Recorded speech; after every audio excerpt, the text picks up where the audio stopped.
देखिए लोग बोलते हैं, अब इसी पे हम बोल देंगे तो कुछ विवाद हो जाता है। अब अश्लीलता तो लोग बोलत है कि अश्लील बा, तो अब नीमन गाना आइल बा, तो आप जब नीमन गाना को आप प्रमोट नहीं करेंगे, अभी आप लोग आए हैं, ये हमसे आप लोगों की मोहब्बत नहीं है, ये आप लोगों का वर्क है। कि के कराप कारी महादेव अब भरोसा, देश के किसान काहे खाता रे धोखा, कि दोनों भाई हाई जा बेटा तोहार हो, सारा संसार के तू हवरन सरकार हो। थोड़ा लिरिक्स भूल जाता नहीं। कोको कोला 2 वर्जन अब का होला, अब तो आ गइल हो गइल, अब का कोको कोला, बरसात गर्मी बीत गइल, अब ठंडा के दिन है तो ठंडा में कोको कोला पिएला। भैया आप लोग सभी का स्वागत है और आज बताइए जिस गाने को लेकर प्रेस कॉन्फ्रेंस कर रहे हैं, सबसे पहले तो आप लोगों का स्वागत है। सबके प्रणाम भाई, एइजा जितना भी रुआ सब आइल बन जा हमनी के अन्नपूर्णा फिल्म के ऑफिस में। ये मेहंदी न्यूज, सबलपुरिया न्यूज, हाँ, ये कॉफ़ी विथ मी, तेज आवाज़ और भोजपुरिया गॉसिप नीजू भैया का है। ये ब्रांड न्यूज, चौकस भारत, मनचाहा न्यूज और राइड न्यूज बीएफसी, और ये क्या है, जो भी है सबका स्वागत है हमारे यहाँ। और हमनी के आज एगो गाना रिलीज भइल बा जौन की अंकुश राजा जी के आवाज़ में भइल बा, और एगो साफ सुथरा गाना के हमनी के प्रयास कैले बनी जाओ, और ओकरा के आप सब बहुत ज़्यादा आशीर्वाद प्यार दे देनी जाए। भैया सुबह से गाने को अच्छा रिस्पांस मिल रहा है, पहली बार अच्छे कंटेंट लेकर आ पाए हैं। क्या खाकर गाने को सोचा था आपने और इतना अच्छा गाना लिखा है, और उस समय जब आप लिख रहे थे तो क्या क्या चल रहा था माइंड में, काल्पनिक चीज़ है या फिर आपने अपने जीवन में इस चीज़ को देखा है? देखिए सबसे बड़ा चीज़ बा कि जे भी भोजपुरी में हमारा नज़र से काम करता, चाहे गावता, लिखता, बजावता, तो सब कोई एगो गांव से और एगो किसान के बेटा ही है। और ये हमनी संगे घटना घटल बा, और वो टाइप के आदमी कंडीशन झेलले बने, गरीबी झेलले बने, और आज भी हमारे पापा गांव पर किसानिए करेले, और हमनी के गर्व होला कि एगो किसान के लड़का है जा, एगो ऐसा गरीब घर के लड़का कि हमनी के मेहनत के बदौलत धीरे धीरे आगे बढ़त तनी जा। और ये हमनी के संगे घटना घटल है, काहे से कि अभी 8 से 10 दिन पहले हमनी के यहाँ पापा पर फ़ोन कैले रहनी है, तब कहलन कि अभी तो बुनियो पानी नहीं खे होता, रोपे में खेत के दिक्कत होता है, पंप सेट से बोरिंग से रोपा रहा है। तो ये सब चीज़ें सोचता है आदमी। तो अंकुश जी ने मेरे से बोला कि भैया कुछ बनावल जाओ ना, स्टोरी टाइप के, रोज़ तो नाचे गावे वाला गाना बनाते बनी जाए। तो हम उनको बताए कि इस टाइप का कॉन्सेप्ट है भाई। तो शुभम भाई ने बोला कि ये अंकुश राजा से ही हम लोग गवाएंगे। तो इन्होंने धुन बनाया और इन्होंने म्यूजिक बनाया, VR वर्मा जी। तो हम लोग लगे इस गाने को और कॉन्सेप्ट बनाया, और सच में बहुत अच्छा बना है जी।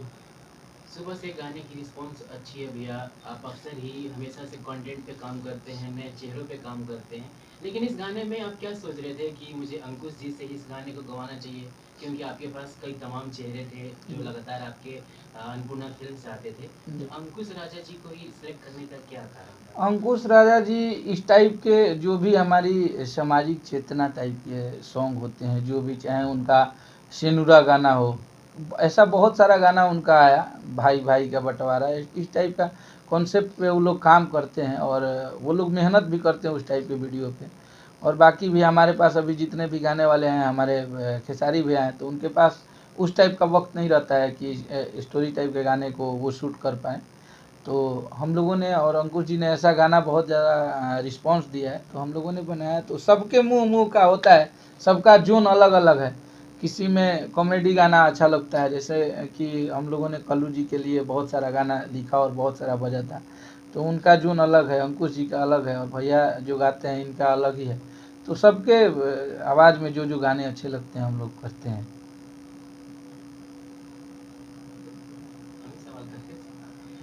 भैया एक और अभी गाना जो आपका बज रही है सावन का था जी, नारी गाड़ी और ये तीन, इसका हाँ, काफी ज्यादा रिस्पांस मिल रहा है, इसमें क्या कहना चाहेंगे? ये गाना बहुत बाजता है और ग्राउंड लेवल पे बाज रहा बा हर जगह। वो गाना के इहे के मैटर बतौले रही शुभम जी की, इस टाइप के हमनी के कुछ बनावल जाओ ना। तो हम कहनी कि बात सही में बढ़िया लागत है, तो हमनी के बैठ के बनैनी जाए यहाँ के धुन बनौनी। तो वो गाना आज पब्लिक के बीच में हमरा लागत है कि 10-12 मिलियन व्यूज क्रॉस हो गई बा बहुत कम दिन में, 7-8 दिन में। तो हमार गाना तो अक्सर ये टाइप के आवेला तो धारते रहेला। सब आशीर्वाद बा पब्लिक के, हमनी के मेहनत चलता। आज रिलीज गाने की बात करेंगे भैया। म्यूजिक कंपोजर साहब शुभम तिवारी जी भी हैं, साथ में म्यूजिक डायरेक्टर भी हैं। चाहेंगे कि 2 लाइन इस गाने को गुनगुनाया जाए और उन तमाम लाखों जो फैंस हैं भोजपुरिया की टकटकी निगाहें रहती है अखिलेश कश्यप जी के गानों पे, तो प्लीज आप लोग 2 लाइन गुनगुनाएं। तो उससे पहले आपको हार्दिक शुभकामनाएं। बहुत बहुत धन्यवाद। और हम लोगों को याद नहीं करने का भी नहीं, अभी तो पूरा बाकी शादी बाकी है, सगाई हुआ है। सगाई हुआ है उसमें। आप लोग थे, एक बार सुनाइए भाई। इस गाने का थोड़ा सा हम लोग याद केकरा पे करी महादेव को। हाँ, जब हम लोग बना रहे थे इस गाने को तो स्टूडियो में लगभग हम लोग जितने भी लोग यहाँ रहते हैं सब लोग स्टूडियो में था उस समय। जब और पहला बार हमने के गाना हाँ। बनौनी जाए तो जब हम लोग बना के और इस कॉन्सेप्ट पे जब हम लोग मेहनत कर रहे थे तो थोड़ा देर बनाते थे, फिर हम लोग सोचने लगते थे और इसमें रोंगटा खड़ा हो जाता था। इसमें हुआ क्या था कि इसमें हम धुन दिए थे, आप लिखे थे। हाँ। अक्सर होता क्या था कि ये लिखते हैं उसके बाद हम हाँ। धुन देते हैं, लेकिन इस गाने में धुन हम दिए, इन्होंने इसके पहले बाद- हाँ, उसको इसके कंपोज बाद कर ये दिया था, उसके बाद और लगभग हमें लग रहा था कि सब लोग रोए थे ना। हाँ। पूरे लोग और जब गाते बनाते समय हमको लग रहा है कि हमने के अंकुश जी के 8 से 7-8 घंटा गाना हाँ, गवैले बिल्कुल, बनी। बिल्कुल। और वो लोग बहुत मेहनत भी कई लोग, दोनों भाई। और मेहनती तो बहुत वो मेहनत। हमारे भोजपुरी के जितने भी नौजवान गायक बा लोग जे भी गावता लोग, कम से कम ये सीखे के चाहिए कि मान ली हमरा लागत है कि अंकुश और राजा के जब वो लोग 15-16 साल के हुए लोग तब से हम संगे मैंने काम करत नहीं। और बहुत दिन से मैंने हमारे भोजपुरी इंडस्ट्री में सबसे पहले उनका से और कलू जी से कॉन्टेक्ट रहे और हमेशा जाए वो लोग के गाना उन्हें देखी। तो उस टाइम से अभी तक वो लोग इतना अपने करियर के लिए मेहनत करके आज एगो हर घर के पसंद बन गई गलो। तो हमनी खातिर बहुत गर्व के बात बा कि इतना छोटा छोटा उम्र में लड़का सुपरस्टार हो गई। तो ये हमनी खातिर बहुत खुशी के बात बा। भैया ये गाना 2 लाइन हो हाँ शुभम जी गाइए। हाँ, शुभम बाबा। कि के कराप कारी महादेव अब भरोसा, देश के किसान काहे खाता रे धोखा, कि दोनों भाई हाई जा बेटा तोहार हो, सारा संसार के तू हवरन सरकार हो। थोड़ा लिरिक्स भूल जाता नहीं, फिर क्या शब्द हुआ? हमरो दर्द ना तारा नजरी में, हमरो दर्द ना तहरा नजरी में गड़ता, कि एगो खेतवा में बॉर्डर पर लड़े वो खेतवा में। कि एगो बॉर्डर पर लड़े, एगो खेतवा में मरता, ए बाबा खेतवा में मरता। इस गाने के लिरिक्स में हमने एक चीज देखा है, किसान मेहनत करते हैं तो उतना पैसा नहीं मिल पाता, हालांकि जो बॉर्डर पे जो फोर्स से काम करते हैं उनको मेहनताना मिल जाता है, ये भी दर्शाया गया है। हाँ, इस गाने में हमने एक बात लास्ट में जब वो अंकुश जी जब फांसी लगाते हैं तो वहाँ पे हम लोगों ने एक कॉन्सेप्ट बनाया था कि भले दुनिया जय जवान जय किसान एक साथ कहेला, लेकिन तारा लेखा हमार हालात नहीं के भाई। तू लोग के शहीदी पे कम से कम एगो मेडल तो मिल जाला, लेकिन जाए दिन देश के किसान आत्महत्या करेले तो उनका एगो कफन भी नसीब ना होला। और ये सच्चाई बा। अगर हमनी के देश में सबसे ज़्यादा अगर हमनी के आज खात आने आदमी चाहे बड़ा बड़ा आज मुकेश अंबानी दुख और खात हुई है तो हमनिए नियन यूपी बिहार झारखंड के जितना किसान बने उपज कह के आप चावल गेहूँ पैदा करते हैं तो सब कोई खाता है। तो सबसे बड़ा किसान होता है और सबसे कष्ट वाली ज़िंदगी इन्हीं लोग की होती है। कैसे कि हमने कि जब गाँव जाई ला जा खेती करता तब धान बो दिले तो 6 महीना इंतजार करता कि धान बेचाई तो हम कोनो चीज़ अपना घर में 2 कंडियो चढ़वाए। तो ये हमारे देश की और हमारे गांव देहात की ये विडम्बना है और ये हमारे सरकार की विडम्बना है कि ऐसे किसानों को सरकार मदद नहीं कर पा रही है। अभी जैसे कि हर जगह सूखा टाइप का पड़ गया है बारिश ना होने की वजह से, तो अभी सारे किसान मजबूर हैं, एकदम परेशान है, लेकिन उसमें कोई सरकार अपना कदम नहीं उठा रही है। ये सब देख के हमनी के गाना बनीले बनी जाओ। और गाना जब रिलीज भइला तब भसक व्यूज बहुत कम बा, मतलब हमार जितना भी गाना के व्यूज जाला ओकरा अकॉर्डिंग, लेकिन उसका हम कमेंट पढ़ के और अंकुश हमको फ़ोन किए तो हमको 1-2 कमेंट से आंसू आ गया क्योंकि जितने कमेंट थे उसमें एक भी निगेटिव कमेंट नहीं था। और ये बात से मुझे बहुत खुशी हुई कि अभी भी इंसानियत हमनी के जिंदा बा। अच्छा चीज़ हमनी के ले आई जा तो ज़रूर सब कोई सपोर्ट करी। और ये शुरुआत है, अगर ये गाना के बढ़िया रिस्पॉन्स और अच्छा सपोर्ट मिला था जरूर इस गाना हमनी के बनाई जाए। भोजपुरी इंडस्ट्री में एक अभी और लगा हुआ है, अश्लील गाने को लेकर अश्लील गाना काफ़ी ज़्यादा बजता है, अच्छे गाने नहीं बजता, फिर ये कॉन्सेप्ट लोग इतना सराहना कर रहे हैं। जी देखिए, लोग बोलते हैं, अब इसी पे हम बोल देंगे तो कुछ विवाद हो जाता है। अब अश्लीलता तो लोग बोलते हैं कि अश्लील बात, अब नीमन गाना आई बा तो आप जब नीमन गाना को आप प्रमोट नहीं करेंगे, अभी आप लोग आए हैं, ये हमसे आप लोगों की मोहब्बत नहीं है, ये आप लोगों का वर्क है कि अगर कोई अच्छा गाना आया है तो उसको आप लोग सपोर्ट कर रहे हैं, उसको आप लोग आके हमसे बात कर रहे हैं कि ये अच्छा गाना है, आप लोग बोल रहे हैं, तो मुझे भी खुशी हो रही है कि चलिए कम से कम आप लोगों के नज़र में कोई ऐसा गाना तो आया जो साफ़ सुथरा भोजपुरी के लिए है। लेकिन जो अश्लीलता के विरोध कर रहा था, तो आप बताएं कि नीमन गाना कहाँ से लिखल जाए। जब नीमन गाना लिखत नहीं जाए, इतना मेहनत करके हमरा लगता है कि दिन भर और रात भर शूटिंग कैले रही जा, और आदत छूट गई बा गर्मी में, पसीना में, घामा में रहेगे, फिर भी पूरे दिन हम लोग जल के उस गाने को पेड़ के नीचे बैठ बैठ के, बालू में, खेत में बैठ के करवाए थे, और हम वहाँ पे एकदम खड़े रहते थे। लेकिन अब इतना मेहनत कैला के बाद ऐसा गाना के रिस्पांस ना मिली, तो वही ले कम से कम हमारा भी ये बिजनेस है, हमारा भी मनोबल है, हम भी इंसान हैं। इंसान का मनोबल टूटने में बहुत थोड़ा सा समय लगता है, तुरंत टूट जाएगा। अगर हमारे अच्छे गाने को आप नहीं दिखाएंगे, पब्लिक के पास पहुँचेगा ही नहीं। आप गंदा गाना लोग कहते हैं कि अश्लीलता है भोजपुरी में, तो नीमन गाना के आप सपोर्ट कीजिए, नीमन गाना को आप बढ़ावा दीजिए, खुद अश्लीलता गाने वाले लोग कम हो जाएंगे। जब अच्छे अच्छे गाने बजने लगेंगे तो राम केकरा ना भावस, केकरा मन बा कि हम अपन मुंह खराब करी। लेकिन ई जौन बिजनेस बा, केहू के सोचता कि भाई हम इतना स्ट्रगल करतनी, मेहनत करतनी, आज नए लड़के आके गंदे गाने गा के हिट हो जा रहे हैं, उनके गाने भी बज रहे हैं, क्योंकि उनके आगे हम लोगों ने ये रास्ता दिखा चुके हैं हम लोग कि अश्लील गाने गा गा के बज रहे हैं, क्योंकि अश्लील गाने को लोग बढ़ावा देते हैं ज़्यादा। भाई केहू बा, हम अपन लड़का, हमारा अगर लड़का बा तो हम लड़का के बढ़ावत नहीं ये सोच के कि वो नौकरी करी, ये थोड़े सोच के बढ़ावत नहीं करेगा कि वो दारूबाज बनी, वो गुंडा बनी। तो यही चीज़ होता है, जैसा हम बोएंगे वैसा ही काटेंगे। अगर साफ़ सुथरे गाने को जितने भी अश्लीलता के ठेकेदार लोग हैं, जो अश्लीलता का विरोध कर रहे हैं, जो अश्लीलता का झंडा लेके घूमते हैं, वो लोग कभी कभी देखें एक दो लोगों का न्यूज़, वो लोग बोलते हैं कि हम तुम्हारे गाने के प्रमोटर हैं, कि हम प्रमोट करेंगे। अरे आप हमारे गाने के प्रमोटर नहीं हैं, लेकिन आप भोजपुरी से हैं ना जी, आप भोजपुरी में आपका नाम क्या है कि आप अश्लीलता का विरोध करते हैं। तो अश्लीलता का जब आप विरोध करते हैं, तो अच्छे गाने जब आ रहे हैं तो उसको आप सपोर्ट कीजिए, आप मेरा मत कीजिए। किसी के भी साफ़ सुथरे गाने आ रहे हैं उसको आप लोग सपोर्ट कीजिए, तब अश्लीलता दूर होगी।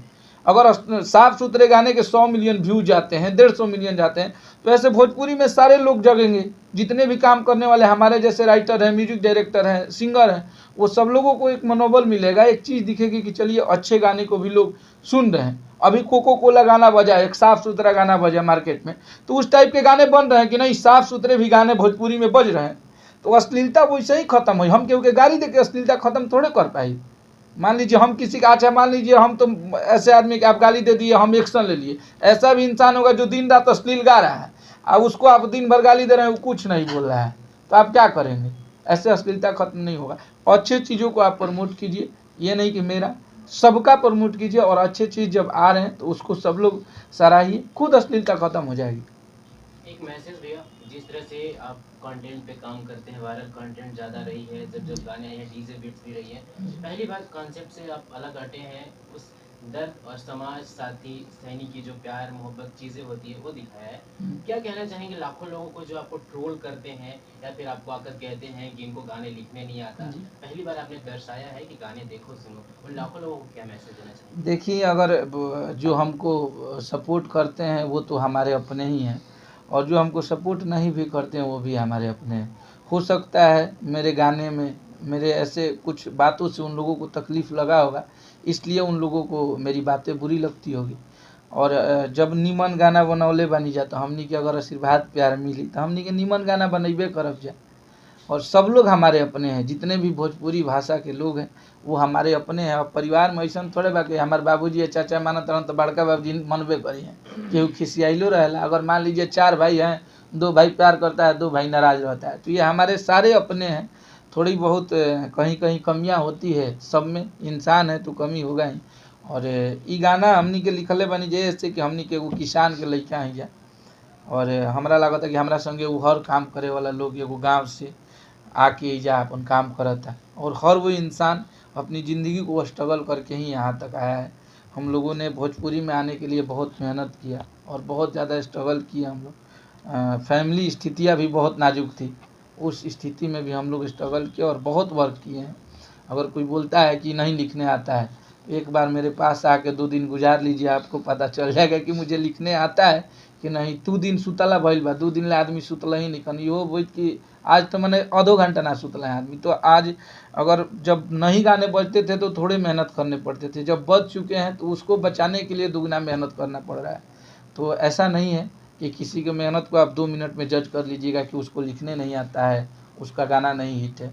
एक गाने बनाने में बहुत समय लगते हैं और उसमें बहुत सारे लोगों का इमोशन जुड़ा रहता है। तो ऐसा बोलना एक भोजपुरी के लिए सही चीज़ नहीं है। भैया इस सावन में खेसारी जी का कौन सा प्रोजेक्ट आ रहा है अंतुना? एक गाना मेरा जो आया है वो तो अभी हर जगह बज रहा है और एक मेरा और चैनल हम ओपन किए हैं जिसका नाम है गर्दपार भोजपुरी, तो उससे भी सावन का एक गाना आ रहा है जी।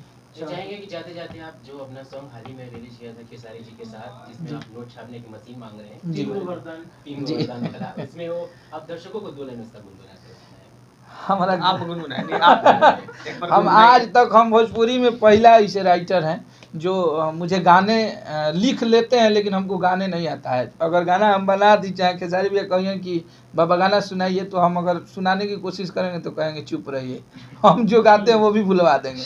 हमको गाने नहीं आता, इसीलिए तो शुरू से हम कंपोजर के सहारे चलते हैं। साथ देंगे। हाँ, आप गाइए साथ दें। अरे ना गावे आप वाला लोगों को गाइए। एक बात पता होना चाहिए कि ये ऐसे गा नहीं पाते हैं। हाँ लेकिन जितने सुपर डुपर हिट हाँ, गाने बनते जितने हैं, भी गाने हिट हुए सबके हैं कोरस सबका कोरस और ये- हाँ उसमें सुर में कर देते हैं। याद तो ठीक है, हाँ। मतलब जो भी गाने आप सुनते हाँ। हैं उसमें कोरस यही करते हैं। कोरस वही कर पाएगा जो सुर में गाता हो, क्योंकि उसी सुर में मिला के आपको गाना ऊपर होता से है। आदमी टान नहीं पाता, इसलिए दिक्कत होता है। आप गा दीजिए, हम आपके साथ गा देंगे।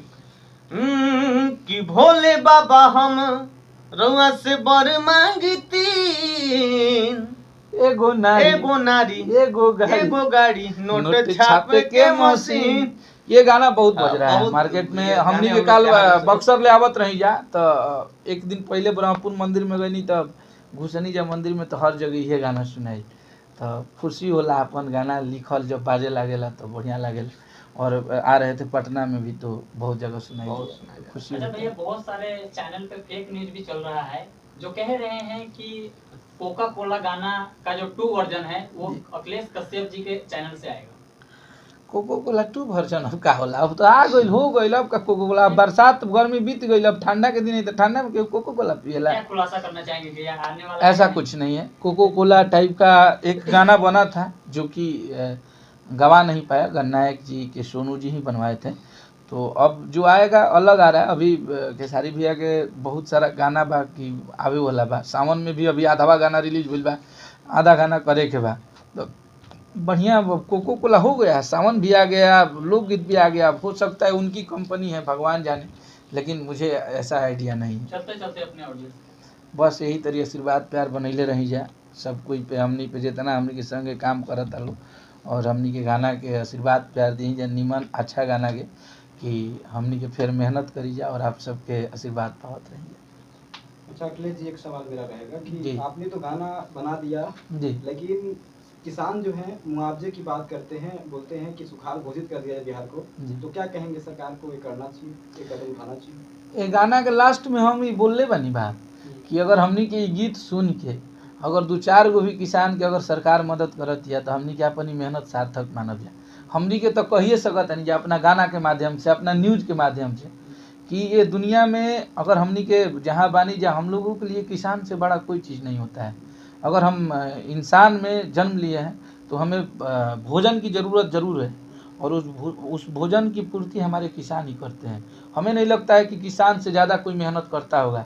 आज हम यहाँ पे एसी में बैठ के इंटरव्यू दे रहे हैं, आप ले रहे हैं, आप गाड़ी में बैठ के चले जाएंगे आएंगे, लेकिन यहीं हमारे माँ बाप जो हैं, जो किसान हैं, वो अभी आप बाहर निकलिएगा, गांव देहात का धूप देखिएगा तो आपको पता चलेगा कि इस दिन में उन लोगों का चेहरा बिल्कुल ही काला हो जाता है। तो एक किसान का ये दर्द है और उस दर्द को एक किसान का बेटा ही समझ सकता है। वो शहर में और किसी मास्टर, डॉक्टर और दरोगा के बेटे उस दर्द को नहीं समझ सकते हैं जितना हम लोग एक किसान के बेटे होके अपने माँ बाप का दर्द को समझ सकते हैं। बिहार की सोच सरकार कब तक जागेगी, क्या उम्मीद है? अब सरकार के विरोध में हम का बोली, सरकार के तो हमनी के अनुरोधे कर सकत नहीं जाना कि गाना बजाना के माध्यम से कि हमनी के जितना भी किसान भाई लोग बाल जी खेती बाड़ी करता वहाँ के टाइम से पानी मिल जाए, वहाँ सबके मुआवजा मिलो, बस खाद समय पर मिले, फसल बढ़िया होगी, ये ना हमनी के सरकार से नहीं हो रहा करब जाए। थैंक यू भैया। बहुत धन्यवाद। ओके।